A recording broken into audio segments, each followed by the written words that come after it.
السلام علیکم ورحمۃ اللہ وبرکاتہ۔ ناظرین، آپ جنت البقیع کی زیارت کر رہے ہیں جو مدینہ منورہ میں موجود ہے۔ یہ مدینہ منورہ کا واحد قبرستان ہے جس کو قبرستان بنانے کا حکم اللہ تبارک و تعالی نے دیا تھا۔ بقیع قبرستان اور اس میں مدفون حضرات کی فضیلت۔ رسول اکرم صلی اللہ علیہ وسلم اکثر و بیشتر بقیع میں جا کر وہاں کے مدفون حضرات کے حق میں دعائے مغفرت کیا کرتے تھے۔ چنانچہ ام المومنین سیدہ عائشہ صدیقہ رضی اللہ عنہا کا بیان ہے کہ رسول اللہ صلی اللہ علیہ وسلم کی جب بھی میرے یہاں باری ہوتی تو آپ صلی اللہ علیہ وسلم رات کے آخری حصے میں بقیع کو تشریف لے جاتے اور یہ دعا فرماتے: السلام علیکم دار قوم مؤمنین واتاکم ما توعدون غدا مؤجلون وإنا إن شاء الله بكم لاحقون اللهم اغفر لأهل بقيع الغرقد۔ اس گھر یعنی قبرستان کے مومنوں، تم پر سلام ہو۔ جس موت کا تم سے وعدہ کیا گیا تھا وہ پورا ہو چکا، تمہیں تمہارے اعمال کی جزا کل ملنے والی ہے، اور اللہ نے چاہا تو ہم بھی ان قریب تم سے آ ملنے والے ہیں۔ یا اللہ اہل بقیع کی مغفرت فرما۔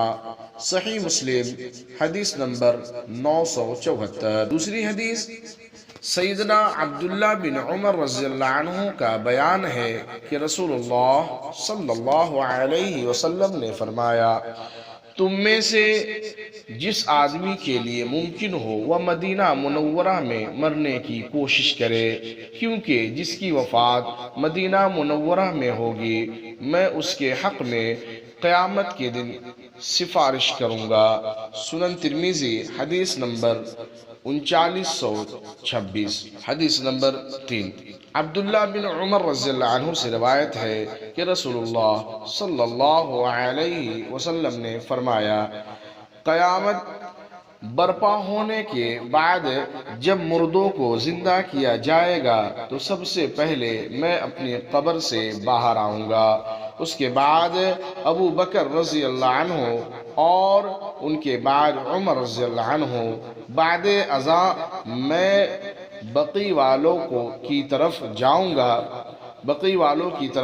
گا، وہ میرے پاس جمع ہو جائیں گے، اس کے بعد میں مکہ والوں کا انتظار کروں گا اور میں حرمین کے درمیان سے اٹھایا جاؤں گا۔ سنن ترمذی حدیث نمبر 3701۔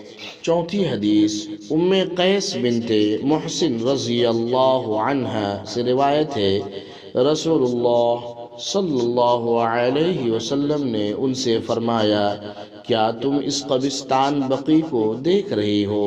قیامت کے دن اس میں سے 70,000 افراد ایسے اٹھیں گے جن کے چہرے 14ویں رات کے چاند کی مانند روشن ہوں گے، اور وہ سب بغیر حساب و کتاب کے جنت میں داخل ہوں گے۔ مسند ابو داؤد حدیث نمبر 2738۔ پانچویں حدیث امیر المومنین سیدنا عمر بن خطاب رضی اللہ عنہ کی خواہش تھی کہ اللہ تعالیٰ انہیں شہادت کی موت مدینہ منورہ میں عطا کرے۔